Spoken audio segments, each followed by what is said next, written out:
2, 1, go. Welcome for joining us today. How you finding everything? The market's moving and things are starting to pick up. When did you feel like things really started to pick up? I want to say mid-February.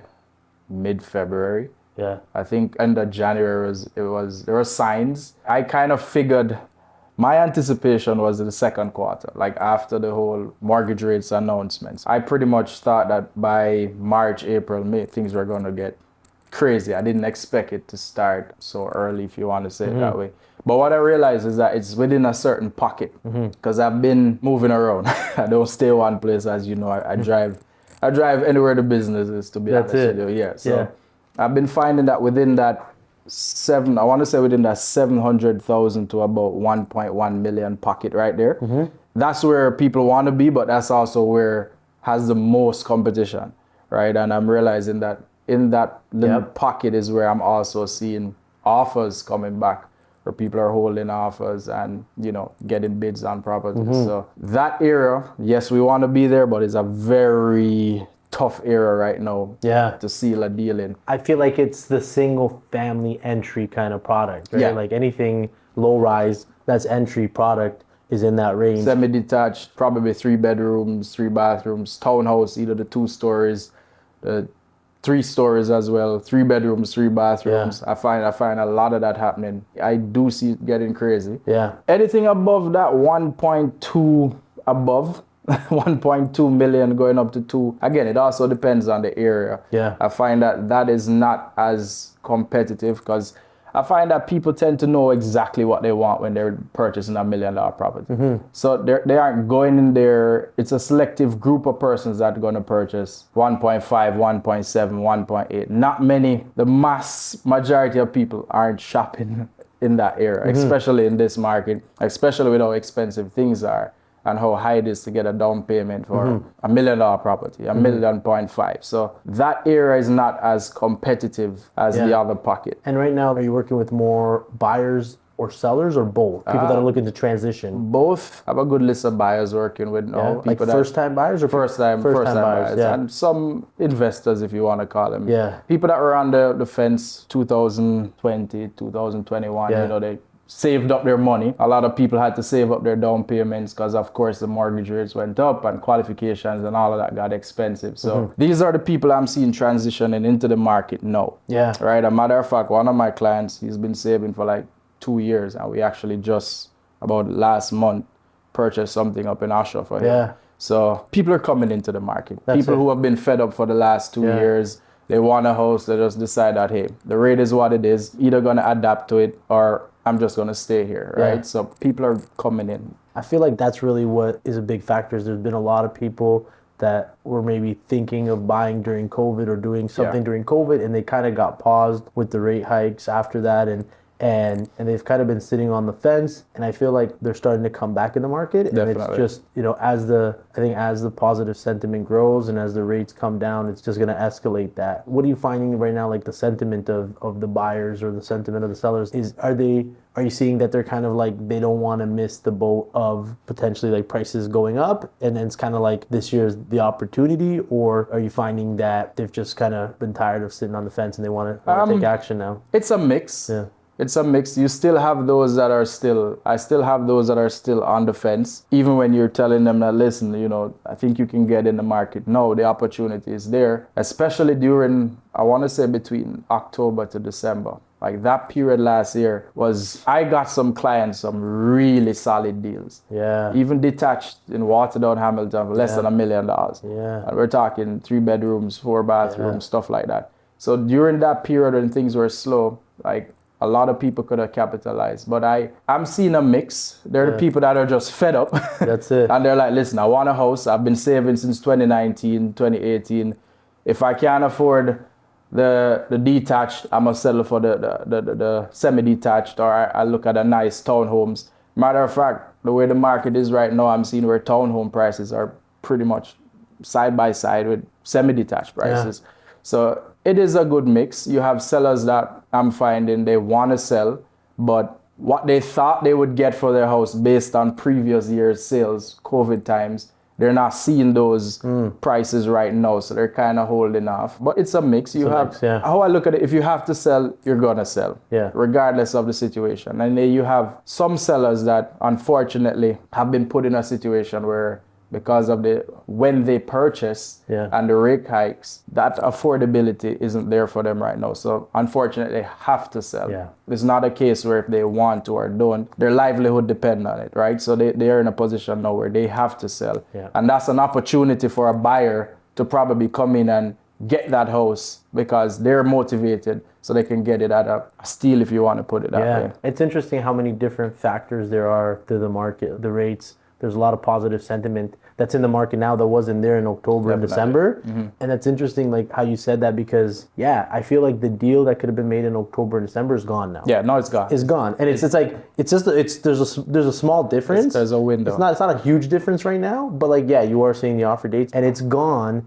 And do you think it's gonna come back in the next year or two? Because if it doesn't come back in the next year or two, it's probably never going to come back, right? How I look at it is you probably won't get the same opportunity. You'll get a different opportunity. Opportunity presents itself in different ways. It's just for you to jump on them and capitalize on them. That's it. So how I look at it, if you miss that boat, just keep swimming, go to the next port, and then try and catch the other one, because it will come. Right? I like the thing is that you just have to be ready for it. So that boat from October to November to December, that ship has sailed. That ship has sailed. It's not coming back. Right now, a matter of fact, January ship is not coming back. I don't know if February ship is gone. I love it. We're in March now, and I'm looking at things, and I only really see it getting crazier from here. I see. That's what I'm saying. So like the way you put it is absolutely correct, and it's a great way. It's like, I think the ship for every month this year is going to sail at the end of the month, and a new ship will come. And I think the opportunities, they're not going to be as great as we move forward, because everybody knows the rates are going down. But there is still the factor of a lot of mortgage delinquencies. A lot of people are going to be put in a position they have to sell. A lot of mortgage renewals. So that's when I say like the two factors. That's where the opportunity comes. That's when the opportunity comes. For the buyer, exactly. Yeah. So it's hard to say how the market will move, but overall, like the signals that we're getting as of now is that, the ships that are sailing at the end of the month, is the price increases that we're seeing are very slight. But I think that's kind of where things are going to go. These rates go down, because you said it, like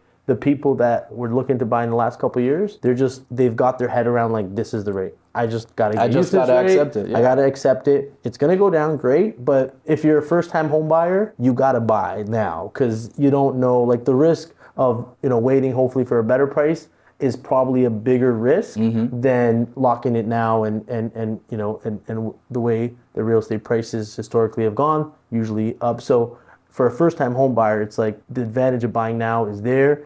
And I think for a seller, it's just, you got to sell anyway. So it's like, yes, I could sell higher, but then I got to buy lower. So unless you're going down, you could do that math. Like, I'll, sell my detached for higher, but then I can buy a townhouse for less. And so if you do that math, sometimes it makes sense to, always sell higher. But if you're moving up, then it just doesn't make sense, right? It's better to sell. So definitely. And I mean, as I said, how I look at it, in every market, there's opportunity. It just really depends on how the individual looks at it. For me, are you going to keep a narrow spectrum, or are you going to go wide, right? If work is not a problem, look for opportunities in other areas. So you might not be able to get the detached house in Hamilton or in Burlington, but you could probably get it in Oshawa. And if transportation or work isn't a problem, go get it there, because there are other opportunities there that you can benefit from, right? Lots of opportunities. Lots of opportunities. Exactly. Or go to Niagara. I came from Erin today, and I saw some beautiful houses up in Erin, and I'm like, again, yes, I understand transportation and everything, but if you really want to get into home ownership, you have to look at it from many different angles. Are you going to be just a homeowner? Are you going to be looking at it as an investment? Because they're both going to cost you. Right? So it depends on what you're looking at and where the opportunity is. So if you're looking, you'll find it. Believe it. I was working with a client last year, and what she was qualified for, we thought we probably couldn't get a house. And surprisingly, we did. And it's a beautiful property, right? And I was even shocked, because I'm like, wow, this one was a tough one. But that just cemented in my mind that, listen, you just never know. One, I'll always tell people, you never know what the seller's situation is. So you never know really what they'll accept. People are different. Yeah. So you just have to go out there, and there are endless opportunities out there. Endless. And the thing you is, just have like, to widen. Yeah. Once you widen your scope of vision, Yeah. you'll start. Widen your scope of vision and just take the shot. A lot of people don't take the shot and they don't realize the opportunity, right? Exactly. And you could take a bunch of shots and you know, you're not gonna land all of them, but You won't. But eventually you'll score one and it's good. Yeah. All right, Karim Ellis, man, I appreciate you coming through. Thank you for joining us on the NS podcast, man. Thanks for having me, man. Yeah. I think you're a veteran realtor, man. I really like the way, you know. I know you don't. You maybe don't see it like that, but like the way you talk, man, and the way you the way you explain things to me and to the clients. I really can relate to it, and I think you have a really good approach to the business. So I appreciate that, man. Let's talk about your story a little bit, if that's cool with you. I know you immigrated to Canada not too long ago from Jamaica. Yeah. And I just want to understand. I'm always fascinated. I'm an immigrant too, but I came when I was like 3 or 4, so I don't remember anything. But tell me about that process a little bit, maybe, and how that went down, and just overall, like, how does the immigration process to Canada, how did it look like to you? So there are different ways in which people immigrate to Canada. My way was through the skilled work express entry program. So I know they have ways where you can go to school and you do a course and you can work a couple hours or whatever it is. I'm not entirely certain of it, but there are a couple ways that you can do it. My way was through the professional skill work program. So I applied for myself, got thrown into the pool, and you got like a selection based on your score. So I landed in 2018. September 18, 2018 was when I landed and I got my permanent residence then. The process wasn't smooth. I'm sure others have had it harder than me, but it wasn't smooth. But at the end of the day, it still wasn't the roughest period to go through. You know, there are challenges getting used to winter, getting used to driving on the other side of the road, even though I used to travel a lot, so I know how to navigate my way. But yeah, in Jamaica, we drive on the opposite side. Really? Right? So just things like that. Getting into culturally Canada. Yeah. Canada is very diverse. A bunch of different cultures are here. You know, not saying the wrong thing, learning how to communicate, navigating the job market, you know, getting an employment, doing all of that. So it wasn't a straight path. But I guess that's what made my path beautiful, I guess. That's a part of my journey, how I put it. But it wasn't, I didn't have it hard. No? As a lot of people. I'm gonna be honest with you. I didn't have it hard as a lot of people. And what would you say was like the most difficult kind of part of it? For me? All right, so when I came, I didn't get into real estate right away. I was studying, I was in the course pretty much. I was still at Humber. You came to Canada and you just took the Humber course? Yeah. So like what, did you have a vision of coming to Canada and being a realtor? Well, honestly, my vision was to come to Canada and just be an investor, right? But COVID happened. Long story short, I lost quite a few of things back home, and my plans pretty much got sidetracked. Gotcha. So I came to Canada, and it was really starting over, right? I did very well back in Jamaica. I was a pharmaceutical sales rep, so I've always been in the sales field, and you know, I've always loved real estate. I look up to many real estate moguls, and it's investing and getting into owning real estate. I own real estate back home as well, and I wanted to do it on a large scale and also helping people. So, you know, it was only right that I ventured into real estate, but it didn't start like that. So I think my first job when I came here was with Bell Canada. Yeah, yeah. That's the best qualification for real estate. A lot of, to be honest, I think this is probably the first time I've ever spoken about this on any like podcast or live to anybody closer than like my family members. But I worked with Bell Canada. I saw the ad and it said sales rep. So I was like, all right, cool. And I saw the salary, 100,000. I was like, all right, it sounds like I can do it. And then, I mean, the description was canvassing and all that. Now, I don't know what canvassing is because I am coming from Jamaica. Anyway, applied, got the job, went out there and was nothing. It was definitely not what I expected. It was very, I wouldn't say hard, but it was challenges. I experienced a lot of things. I faced probably everything I could have faced out there, right?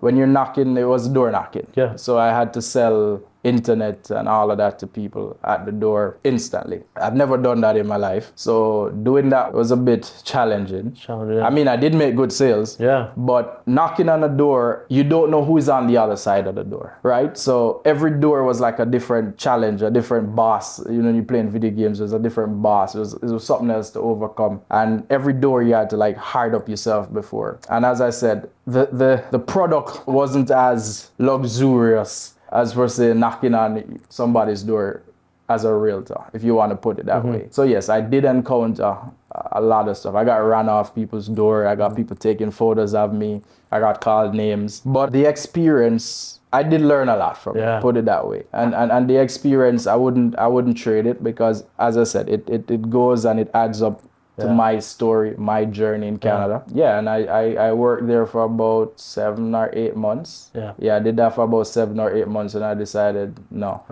But you know what? I think it's a fundamental skill and a fundamental sales experience that definitely, you know, it's always a positive thing. And like sometimes I'll have people knocking on my door, and I just respect it so much, right? You know, just the ability to go there, go to the door, do it, and you know, I just think it's a great experience, and now kind of being in real estate and understanding, you know, the opportunity there with it, I just feel like it's working on that craft. And you probably, like, you look at that opportunity and kind of maybe shrug it off, but I'm telling you, it's probably a fundamental thing that helped you in real estate. I'm a firm believer that whatever you go through in life, you're supposed to go through it to grow through it. And if I was supposed to do something, there was a reason why I should have done it. I did door knocking with Bell.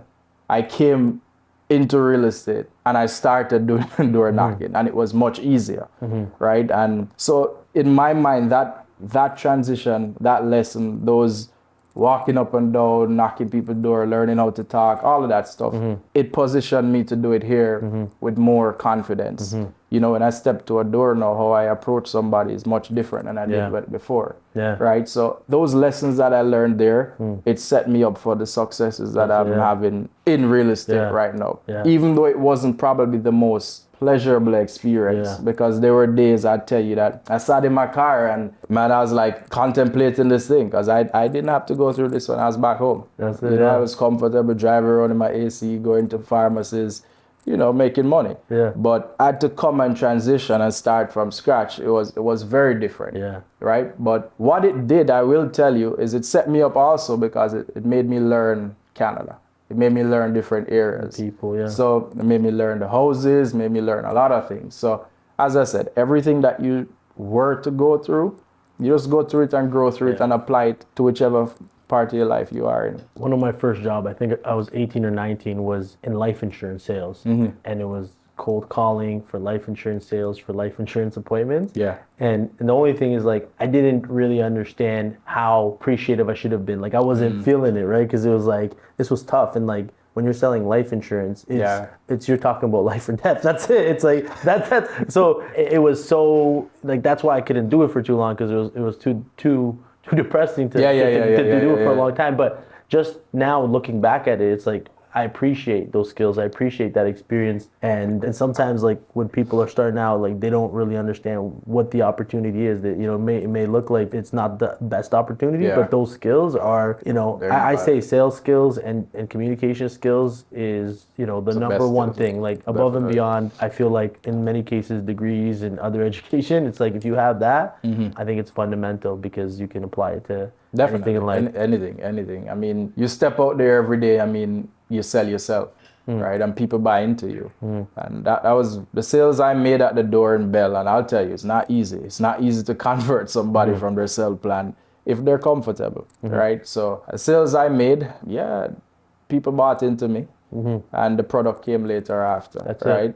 It. It's just your That's approach. what it is, really. At the end of the day, like, if you got somebody at your door, or if you don't connect with that person, it doesn't matter what they're selling. They could be selling the best deal or the worst deal, and you're gonna buy it off them if the person's right, and you're not gonna buy it if you don't connect with them. So it's really, it's more about the connection. I agree with you about, I think the good thing though is, you know, the situation, again, the journey, and the situation that happened where you came to invest, you had some, you had some goals and some plans, but they didn't pan out on the investment side, but now you got licensed. I think that's a good thing too, because, Of course. you're going to make so much better investments after being a real estate agent for so many years Facts. and helping investors and, Facts. and really, we have a gentleman on our team, Colin, and he's done really well with some land plays.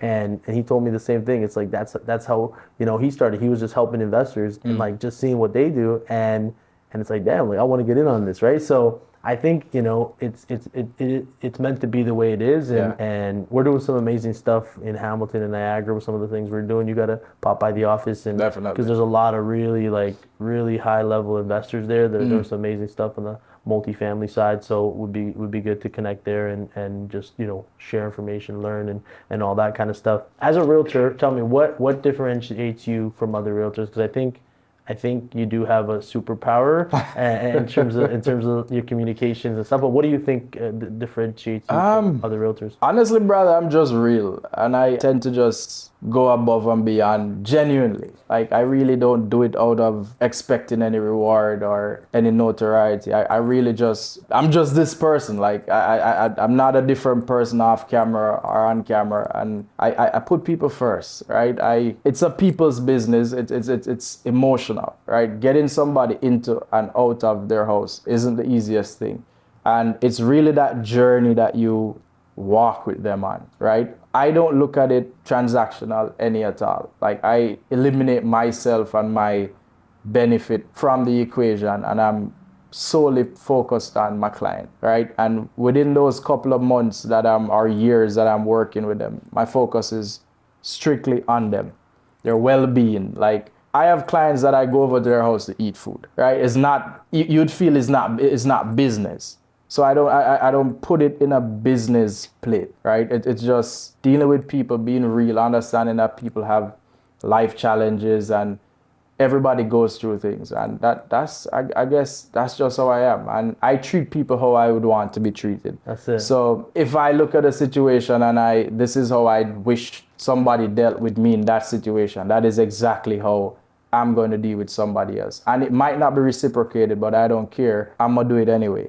Yeah. Right. So I don't look for any form of award or anything, as I said before. It's just that, and I mean it works because it creates raving fans, I guess. Yeah. I mean, my clients, I'm happy that they speak well about me and they refer business to me. And I mean, you mentioned that to me before, where you said you rarely ask for referrals, but you get them. Yeah, I don't. I really ask for referrals. And what I try to do is, I think we were talking about it before, I feel like people have it backwards. Like, people wait till after the deal to be done and expecting the referrals to come in. Yes, referrals will come in during that time or after that period. But I feel like within that period where you and your client are home hunting, that is the period when all that's on their mind is real estate. They go to their friends. Oh, they're going to talk about they're buying a house. They go to wherever. They're going to talk about what they're buying. You know where you want to be positioned where? In that conversation. You want to be servicing your clients so much that every single thing they talk about, they're like, oh yeah, my realtor this, my realtor that, before you even purchase the house. So I try to have my clients be singing praises of me or about me before we've even ended the transaction. Because you end the transaction, people have their lives to focus on, right? You now have to do the follow-up on all of that. But if you can get your client to speak highly of you within those periods that you're working and trying to find them a house, you'd be surprised how that changes your business. Yeah. And that's pretty much what I agree with you. The opportunity for the referral is the organic ability to get the referral during the transaction by being there. Yeah. No, I appreciate that. So you were saying like the biggest opportunity of the real estate process with the client is during the search, during that nurturing communication process. Yeah. And you're getting the referrals in that pocket of time without even asking for them. Precisely. Just because you're providing them such a great service and just because they're speaking so highly. It's all about value, brother. It's all about what you give to it's what you put yourself, how you present yourself. The closing of the deal is just the icing on the cake. That's how I look at it. Yeah. Right? You have to put all the ingredients in before I make everything, and then you ice in the cake, and that's just the finishing off. Right? after that period, yes, you'll get referrals when you follow up and all of that, but they have their lives to live. Their focus now is not on finding a house, they've already found it. So you become less significant at that point, right? The most communication you have with your client is leading up to That's that. it. Exactly. I've had clients call me all hours of the day, all hours of the night. It's like you're in a relationship. It's true. Like you're literally in a relationship with them. And then you find them a house and it's like, you actually miss them after. You're like, I broke up with them. I lost my partner because the communication had significantly dropped. You really enter their life on that level. Exactly. On that intimate level. So, it's just the value that you give within that period of time. Yeah. That's what I try and capitalize on. And I try to be the best they've ever had within that period of time. A lot of realtors don't talk about it a lot, but like that's really the beauty of the occupation is being that intimate with your clients and understanding all the things that are going on with them and just being there to help them and guide them through the process. Definitely. A lot of changes are happening in real estate. Yeah. I feel like a lot of stuff is going on just on various levels. Like when it comes to, organized real estate's changing. We had some legislation changes, some new paperwork with Tressa. I feel like brokerages are changing. The brokerage models are changing. There's some innovative concepts there. Marketing is changing. Now a lot of people are utilizing, AI to help with a lot of the process. What do you see kind of as like the future of real estate, where things are going? All right, whereas it results to like paperwork and legislation, I only really focus on the things that I can control. So those things, they're out of my control. I just have to adapt to them. So the stuff that are within my control, those are what I focus on and those are what I capitalize on. Yes, the marketplace is changing. The world is changing. There are newer ways to do things. There are more innovative ways to do things. And it's either you're going to be on the side that gets left behind or you're going to be the side that you catch up, right? You could be a BlackBerry, you could be an Apple, put it that way, since we can, right? So how I look at it is I try to always learn whatever new is coming out that I can put in my business with still a mix of the old, right? So I try to create a hybrid. I consider myself a hybrid, right? Because there are certain things that fundamentally I am okay with doing, and there are certain things that I'm not. Right? So I will grab a little from here, grab a little from there, put it into my own sauce and work with it. And that's my hybrid. So I only focus on the things that I can control. Paperwork will get more. I just have to do it if this is the field I choose to trade in. I can't control that. I don't wish to control that. That's not my problem. I just abide by it. But in terms of being innovative and catching up, I mean, I want to be in this industry for a long time, right? So I don't want to be the grandfather that can't use the computer. I want to be versed at whatever it is. So if it's AI, and I have used the chat GPT, I've learned to do some stuff with it, and it's pretty cool because I'll tell you straight up, and I'll tell anybody, I am not the most descriptive person in the world to make those lovely descriptions of homes that you see online. I'm not. So the AI has helped me to do that. Resource, I'll put in my necessary criteria and it'll spit something out, and I'll make sure that it matches along with the client's expectation and what the property actually looks like, because you have to be careful with AI. It can be misleading, right? So you always have to make sure that level of integrity is still there, and I try to keep that within my business while I'm adapting to the change.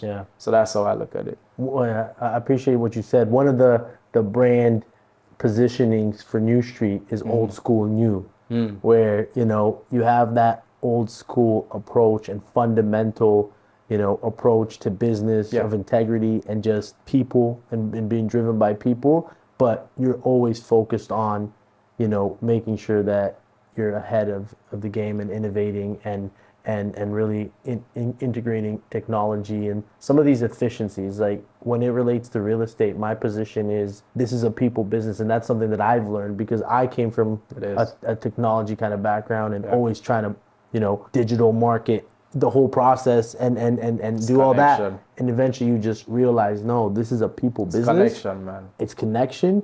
And the technology is there just to support that connection in different ways, just to facilitate it, help streamline it, make things more efficient, make it more easy, make it a little bit easier to manage 10, 20, 30 clients, and that's kind of how we created the team and all that. But it's really there to just help with efficiencies. But that people component of it, it's like without it, you can't miss that out. You can't miss it. Without it, it doesn't work. The technology without the person, it doesn't work. It doesn't work. But the person without the technology still works. So you need that connection, right? It's just more about how do you enhance it with some of these things. So I learned that. What are your thoughts on, obviously with some of these changes, there's different things changing. I think a lot of the changes with Tressa are beneficial for the end user. I think it makes things clear in some cases. What are your thoughts on like the 3-day exclusive rule? I know for me, coming from pre-construction and working with builders, we would, a project was going to launch in a year down the road, in 2 years down the road. Good market. And we were always looking at, okay, we need a year of pre-marketing. We need 6 months of making sure that we just create a little bit of buzz for this project, just to make sure that when we launch it, you have that, that registration list, you have some interest, you have some people putting their hands up, so that you can be the most effective with your marketing once you go to the public and launch it. What are your thoughts on kind of how this rule applies to, residential properties and kind of limiting that? It does limit it a bit, because I remember, there wasn't a time limit on it before. If I'm not it was basically, so you could pre-market a property for months, coming soon while the property is getting ready. You could door knock the entire neighborhood, let your neighbors know that, listen, the house next door is coming up on the market within a couple of weeks or within a couple of months. And you could start getting some business or some traction there. From the pre-marketing, social media posts and all that. So it does take a little bit away from that, because within that 3-day period, you better make sure your property's photos have already been taken. It's ready to get listed before you do that. So it just pushed things forward, and it's just something that we just have to work with. In other words, you just have to be faster. So within that 3 days, you have to be more effective. You have to narrow down now, what's my marketing strategy within these 3 days that's going to get the most exposure on my property, that I don't need a month. Yeah. So if I normally did mailers, door knocking, all of that, I would have to now track my numbers before and say, okay, which one of those methods were more effective for me? So if I only have 3 days, I'm only going to hit the road running with my most effective methods. So rather it's mailers, or I just take that weekend and I just knock every door, let them know that this property is coming out, along with a big social media blast campaign. It's just more massive action up front. Yeah. And I think that is what, it comes with adapting. Yeah. Right? It comes with adapting. Probably in the next year or two, we might not be able to have that pre-marketing stage at all. It's probably just going to be a case where you got to market it when the property is on the market, right? And at that point, we just have to adjust to that as well. So I get it, and that's kind of where I'm at. Is just that's when we had our team meeting. We were like, let's make the most use of these 3 days and just make sure our ducks in a row and get everything going. But you realize it's a limited amount of time. Yeah. Even like to do a direct mail piece, like you need 3 days to, but from it takes 3 days to, print, it's a process. And then at the end of the day, you're not going to do the same amount of work you would have done in a month or whatnot. It's just almost like impossible. And I feel like that's almost a bit of a disservice to the marketing of the property. So that's my only kind of struggle with it. Yeah, that's kind of my thought process on it. The process worked really well, because usually when you're listing a home, there's a bunch of stuff that needs to happen. Decluttering, cleaning, staging, potentially photographs. So usually, that process, depending on how ready the home is, can usually take a month. So, it's almost like now you don't have that window of time to promote the listing, get it the most exposure. Because if I'm a buyer and I'm looking in the market, or I'm looking and I might buy something in 10 days, but if I saw that something was coming now, I might wait. So it kind of, me, just from a marketing standpoint, and always saying I want to give my clients the most value from a marketing standpoint, it really kind of limits that capability, because it's just, you're not going to reach as many people in that limited amount of time. I agree with you, which is why I said that, you just have to pick out your most effective marketing methods and 10x them. So if it is ads, if it is door knocking, if it's whatever, listen, hire 2 kids and let them door knock with you, give out some flyers.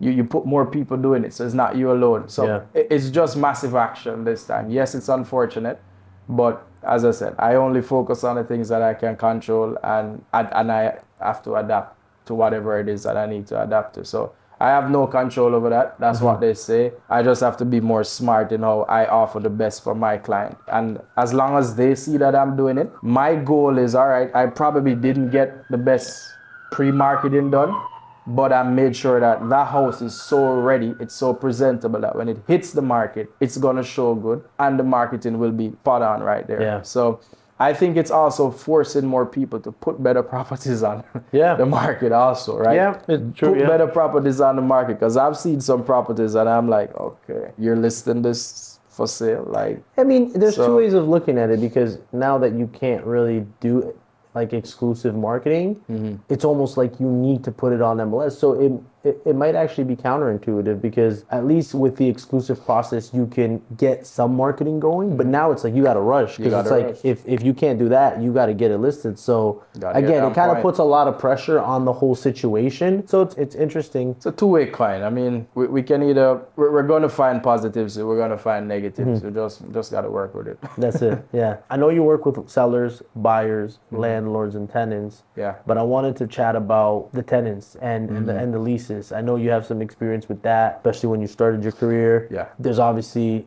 a lot of changes in housing. What are your kind of thoughts on a tenant or even a new immigrant coming to the country and that process of getting into the housing environment? What do you think about that? That process is difficult, because I've helped quite a few immigrants get leased. It's not the easiest process. I wish I could have helped more. But I feel like the requirements that we need, when we land here, we don't have them as immigrants, right? Not many immigrants and have a job already with 3 months pay stubs, a full credit report, Canadian credit report. There are countries like where I come from, with Jamaica, that I think they just started doing credit, but that's not accepted here, right? Maybe, I'm not sure if Africa has that. Some of the other countries in Africa have that either. So when you come in, yes, you do get a credit score, but there's no history there, right? So it's like we're landed already at a disadvantage, right? And again, I don't know the demographic, but I know a lot of Caribbean people probably aren't coming here with $1 million to go buy a home, right? Or 700,000 to just go purchase a house. It doesn't work like that.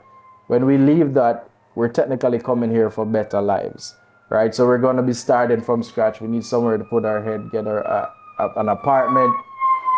That is difficult, right? The requirements, sometimes it's hard to meet, and you find that a lot of the times there are many different challenges that these tenants face. Some, they have to put down probably a year's worth of money to even secure that place, just to make the landlord feel comfortable enough. And that's a burden on a lot of them, because that's probably all they came here with, depending on what country they come from and the exchange rate and all of that, right? A lot of these immigrants also probably have good jobs, right? I can give you an example. I had a client, came from Africa, had a very good job, a very good paying job, salary of about 100,000, but he couldn't get a place. He had to put up about 6 months rent. Right? Now, is that fair? There's a flip side to it. The landlord wants to be comfortable, but is that fair? Again, and then you have the other issue, which I feel it gets swept under the carpet, and it's a race issue, where depending where you come from, you have a harder time getting house because of your race, your ethnicity, right? So the minute you get asked for a photograph, you don't hear back from that landlord or from that realtor. And you already know, and you have people that are coming very qualified. There's nothing wrong with their paperwork. They have good credit. They have good paying jobs. There's 3 months pay stubs. They apply for the property. You get asked for a photograph. You send the photograph. Conversation is empty. Yeah. You get denied for no reason. Yeah. Right? So that process, I'll tell people, it isn't easy. It's a very hard process. And it's also intrusive and invasive. Some of the I've had people ask me, send out the entire bank statement. I'm like, why do you need a bank statement when you've seen their job letters, you've gotten their pay stubs, you've done your due diligence, and you've validated that information is correct? What exactly are you looking for on a bank statement? Yeah. right? That's not necessary. Yeah. You know, so it is whenever I work with a client, I make sure to be very clear. Like, listen, this process will take some time. It can be short depending on who is the landlord, or it can be a lengthy period, and it can be stressful. Yeah. But again, on the flip side, I do get the landlord's point of view as well. But I just feel like people should be judged based on what is on the paper, not based on their race, where they're coming from. And I also feel like for new immigrants, when they come into Canada, if Canada made it a little easier, some form of government support, all right, let the government stand. I think you would probably suggest let the government stand as a guarantor. Yeah. Right? Or when we come in here, give us an automatic 700 credit score, since we can't show our credit history from wherever we're coming from. Allow us that period. And I'll tell people, I'll be honest with you, Caribbean people and African people, we have something that we call shame. We hate to be embarrassed. Yeah. So Everybody, everybody, but I'll tell you specifically, like, Caribbean people hate to be embarrassed, especially Jamaican people. We will work 7 jobs to pay our rent.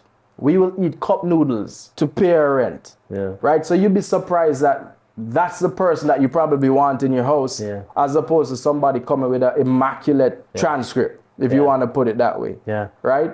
So it hurts me sometimes because these are my people as well. Yeah. And I've experienced it a lot. And I mean, I just look at it as a period. There are times I send in some offers, and it's so bad that sometimes I just look at some details in the listing and I'm like, we're probably not going to get that place. Yeah. It has reached that stage, but it is not easy for immigrants, and I make sure to tell anybody that just come here, listen, the process will be long, and if you don't have a guarantor, that's the next thing. If you don't have a cosigner or a guarantor, it's going to be even more difficult, and not everybody is willing to be a guarantor on your lease. I think the government is a guarantor idea. Like, even if the government said, we will guarantee immigrants rentals 6 months, even that 12 months, like you're talking about, it's a big thing, but like how many percent of tenants would default on that? It's hard to say. Like, some people may take advantage of it, but I think it's a good idea. But the thing that like boggles my mind the most is when tenants put down like a year in advance.